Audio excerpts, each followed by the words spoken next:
East India company نے ہندوستان پر اپنی سیاسی گرفت مضبوط کی تو اودھ کے نواب اور مغل بادشاہ ایسٹ انڈیا کمپنی کی حفاظت میں آ گئے اور آہستہ آہستہ اودھ کے حکمران محض کٹ پتلی بن کر رہ گئے۔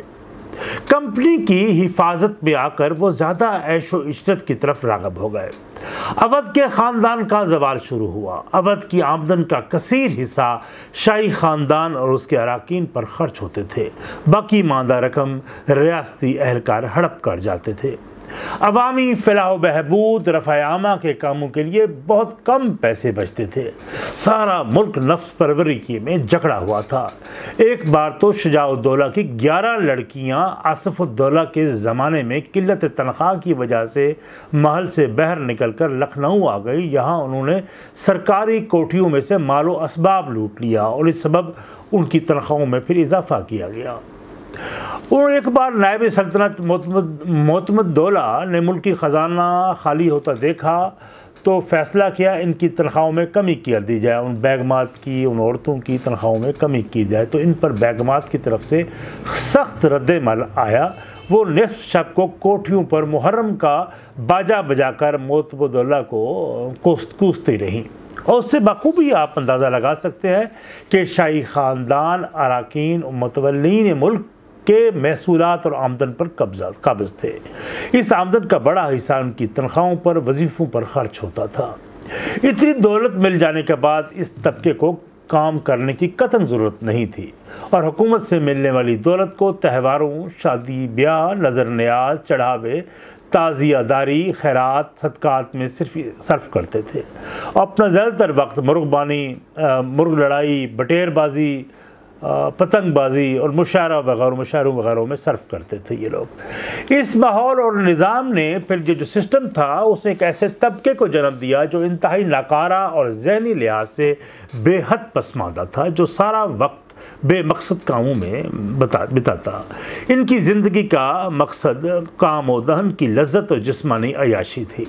شاہی خاندان میں لڑکوں کی تربیت اور پرورش محلات کی بیگمات اور خواجہ سروں میں ہوتی تھی، اس لیے ان کی عادات اور فضائل بھی ان ہجڑوں جیسے تھے۔ کاروبار سلطنت اور ملک کی حالات سے یہ لوگ بالکل بے خبر رہتے تھے۔ ابتدا میں آرام و آسائش کی زندگی اور ہر فرمائش کی تکمیل نے انہیں پھر خود سر اور پھر ضدی بھی بنا دیا تھا۔ ابتدائی عمر میں یہ عورتوں کی صحبت اور عیاشی، ان میں جنسی بے روی پیدا ہو گئی تھی۔ شجاع الدولہ کو جہاں عورتوں سے شغف تھا وہاں وہ لواطت کا بھی شکار ہو گیا۔ اس موئے میں بہت سے خواجہ سرا بھی شامل تھے۔ آصف الدولہ جب بیکار ہو گیا تو اس نے مفعول بن کر اپنی ہوس کو پورا کرنا شروع کیا۔ نصیر الدین حیدر کو عورتوں کی محفل میں بیٹھنا اس قدر پسند تھا کہ اس نے اپنے احاطے میں محل میں ایک عیش محل تعمیر کرایا، جہاں اس کی موجودگی میں سینکڑوں عورتیں منڈلاتی رہتی اور وہ ان میں رہتا۔ محل سے بہت کم نکلتا تھا۔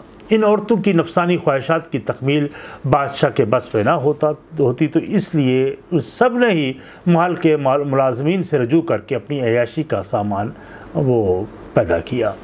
ایک اندازے کے مطابق ملک کی ایک تہائی آمدنی 1/3 جو ہے وہ ان عورتوں پر خرچ ہوتی تھی۔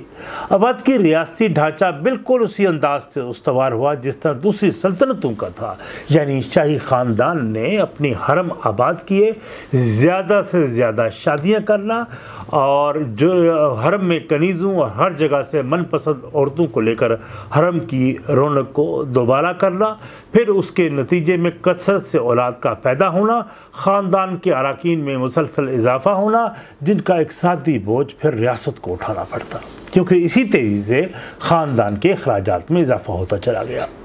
حرم میں ان کی عورتوں کے بڑھتے ہوئے اخراجات، ان عورتوں کے زیب و زینت آرائش کے اخراجات میں پھر آئے روز اضافہ ہوا۔ اس معیار کو برقرار رکھنے کے لیے پر اٹھنے والے اخراجات بہت زیادہ ہوتے تھے۔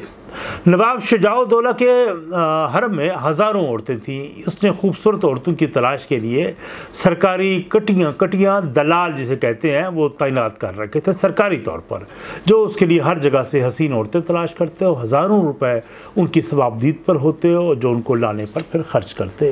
یہاں تک مستند حوالے بتاتے ہیں کہ ان عورتوں کی تعداد 2000 سے زیادہ پہنچ چکی تھی۔ آصف الدولہ میں جب قوت رجوعیت نہ رہی تو بھی مزید 500 کو عورتیں اکٹھی کر لی اور ان میں وہ بھی شامل تھی جو انہوں نے دلال انہیں حالت حمل میں ہی ان کو محل کے حرم میں داخل کیا۔ جب بچہ پیدا ہوا تو باقاعدہ سرکاری جشن منایا جاتا رہا۔ جیسے ہی کوئی عورت حرم میں داخل کی جاتی اس کے باپ، بھائی، اہل خاندان کو معقول جائیداد مل جاتی، وظیفہ مقرر ہو جاتا اور تحفے طوائف کا تو شمار ہی نہیں تھا۔ جس طرح نصیر الدین نے معرفت علی خان کی بیٹی سے شادی کی تو اسے 6 لاکھ روپے کی جائیداد ملی، اسے ناظم جاگیر مقرر کیا گیا۔ اس نے ایک عورت حسینی بیگم سے شادی کر کے حرم میں داخل کیا تو اسے ملک زمانیہ کا خطاب سے نوازا گیا۔ اس کے خاندان کو 6 لاکھ کی جائیداد اور 30 لاکھ روپے نقد دیے گئے۔ واجد علی شاہ جو آخری فرمانروا تھا اودھ کا، وہ اس کی عیاشیوں کے سبب بے حد میں بدنام تھا۔ اس کے محل میں ایک ارمنی خاتون اپنی بیٹی کے ساتھ آئی۔ لڑکی سال بھر انگریزی لباس یعنی سکرٹ وغیرہ پہن کر روزانہ سلام کرنے حاضر ہوتی۔ آخری ایک رات بادشاہ نے میر کلو خواص کو بھیجا اور حکم دیا کہ اس کو 3 لاکھ روپے کے زیور اس کے لیے لے آؤ، ان کو پہنا کر میرے پاس لاؤ۔ المختصر جب مشرف سعادت ابدی ہو چکی تو اسے 5000 روپے دے کے رخصت کیا۔ کئی دنوں بعد اسے پھر طلب کیا۔ اسے شب باشی کے لیے ایک بار پھر زیور جواہرات اور پھر 2000 پر نقد 1000 اشرفیاں دی۔ پھر وہ پسند آ گئی تو اس سے نکاح کر لیا۔ ایک جوڑی قیمت سونے کی 1 لاکھ روپے، ایک نقد قیمت 1 لاکھ روپے دی اور 5000 روپے ماہانہ وظیفہ بھی اس کو دے دیا۔ واجد علی شاہ نفسیاتی طور پر ایک جنسی مریض تھا۔ ملک بھر سے نت نئی عورتوں کی تلاش کرنا، اپنی جنسی قوت کو بڑھانے کے لیے حکوموں کی فوج بھرتی کر رکھی تھی جو نت نئے دوائیوں کی تیار کر کے واجد علی شاہ کو پیش کرتے۔ اس نے اپنا محل قیصر باغ میں 300 سے زیادہ عورتیں جمع کر رکھی تھی۔ ان عورتوں کو 8 درجوں میں تقسیم کیا گیا تھا جن کی حسب کارکردگی اور حسن 150 سے 1500 روپے ماہانہ ان کو تنخواہیں دی جاتی تھی، جن سے واجد علی شاہ صحبت نہ کر پاتا، انہیں ایک ہی بار رقم ادا کر کے رخصت دے دی جاتی۔ ملک بھر کی طوائفیں شاہی محل کے باہر کھڑی رہتی کہ واجد علی شاہ کی نظر کرم ان پر پڑ جائے، اور جہاں کئی طوائفیں بادشاہ واجد علی شاہ کی بھگی کے نیچے آ کر کچل جانے کے لیے بھی تیار ہو جاتی۔ بادشاہ نے کئی بار ایک حمل زدہ عورت کا روپ دھارا اور باقاعدہ چال ڈھال سے 9 مہینے گزارنے کے بعد ایک فرضی اور تخیلاتی بچے کو جنم دینے کی اداکاری کر کے داد بھی سمیٹی۔ عمرہ سلطنت بادشاہ کو ریاستی معاملات پر مشورہ دینے کی بجائے اس معاملے پر ہی غور و فکر کرتے نظر آتے کہ بادشاہ کی تنہائیوں اور راتیں رنگین کے لیے کون سا طریقہ مجرب ہے اور کارآمد ہے۔ بادشاہ اور عمرہ اس فکر میں غلطہ رہتے کہ ان کی بیگمات کسی اور سے جنسی مراسم تو نہیں، اس لیے ان کی مؤثر پھر جاسوسی کی جاتی اور اسی ایجنڈے پر ہی پھر میٹنگز اور ان کی جو کابینہ کے اجلاس ہوتے تھے، اسی پر یہی گفتگو ہوتی تھی۔ اور دوسری طرف عوام کی غربت کا یہ عالم تھا جب تہواروں پر بادشاہ ہاتھی پر بیٹھا سکے عوام کی طرف پھینکتا تو ہزاروں لوگ اس چھینا جھپٹی میں ہاتھی کے پاؤں کے تلے آ کر کچلے جاتے۔ ان حالات کا احاطہ کمال الدین حیدر نے کیا کہ کس طرح وہ لوگ جو نان شبینہ کو ترستے تھے اور جھونپڑیوں میں رہتے تھے، جب اپنی بیٹیاں شاہی حرم میں داخل کراتے تو عالی شان حویلیاں تعمیر کرتے، ان سے پھر شرفا سرکاری اہلکار اپنی آبرو بچاتے پھرتے۔ بیگمات کے متوسلین جو خود مراد یافتہ طبقہ سمجھتے ہوئے رعیت کو ستاتے، لوٹ کھسوٹ کرتے۔ ان کو تہواروں، تقریبوں، شادی بیاہ کے مواقع پر پیش قیمت تحائف ملتے۔ ان لوگوں کے اخراجات بڑے فیاضانہ تھے، نام و نمود پر بے دردی سے پیسہ لوٹاتے۔ ان کے بے پناہ اخراجات کی وجہ سے انہیں معاشی تنگی کا سامنا کرنا پڑتا۔ لکھنؤ کے سماج پر اس قدر بھیانک اثرات مرتب کیے کہ ہر کسی کی زندگی کا مقصد عیش و آرام اور رنگینیوں کا حصول بن گیا۔ عمرہ دربار شراب نوشی اور حفیم کی لت میں گرفتار ہو چکے تھے۔ فحاشی کا یہ عالم کے سر عام بوس و کنار معمول بن گیا۔ عمرہ بٹیر بازی اور مرغوں کی لڑائی میں مشغول نظر آتے تھے۔ اس ماحول کو آپ خود اندازہ لگائیں کس طرح کے کردار کی تعمیر ہوتی ہوگی اور ان میں گھٹیا پن، بے مروتی، بد اخلاقی، ظلم و ستم، لالچ کا عنصر مزاج پر حاوی تھا۔ منشی فیض بخش نے اپنی تالیف تاریخ فرابخش میں بڑی تفصیل سے ان حالات کا احاطہ کیا اور لکھا کہ طفلی سے مزاج لہو لب کی طرف مائل تھا، مردم پواج کے ساتھ صحبت نامناسب رکھتے تھے، اس لیے رذیل اور دوئی ہمت لوگوں کی ہمنشینی پسند تھی۔ بے محل ہنسنا، گالی دینا، فحش کلام کی ترکی طالب رہنا، جس شخص کی زبان فحش کلامی کی عادی ہو اسے نہایت ہی محظوظ ہونا مزاج کا خاصا تھا۔ بہرحال اخراجات کی زیادتی کے سبب ریاست کے اہلکار ریت سے پھر زبردستی پیسہ وصول کرتے تھے، عوام پر آئے دن ٹیکسز میں اضافہ کیا جانے لگا جس نے ملک کو اقتصادی طور پر کھوکھلا کر دیا، طبقاتی توافت بڑھ گیا، عام لوگوں زندگی کی بنیادی ضروریات سے محروم ہو چکے تھے، امیر و غریب کے معیار زندگی میں زمین آسمان کا فرق پیدا ہو چکا تھا۔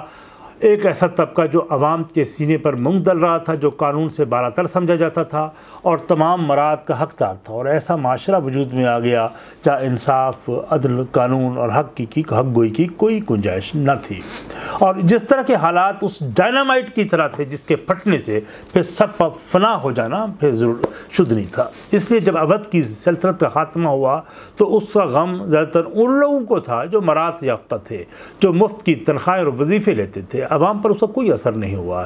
اس لیے جب واجد علی شاہ کو بے دخل کیا گیا تو بقول کمال الدین حیدر شودے شہر کے در دولت تا دریائے گنگ پیادہ زبان تن تشنائی بیگانہ کھولے ساتھ رہے، یعنی شہر کے گھٹیا اور عام لوگ اس پر آوازیں کستے رہے۔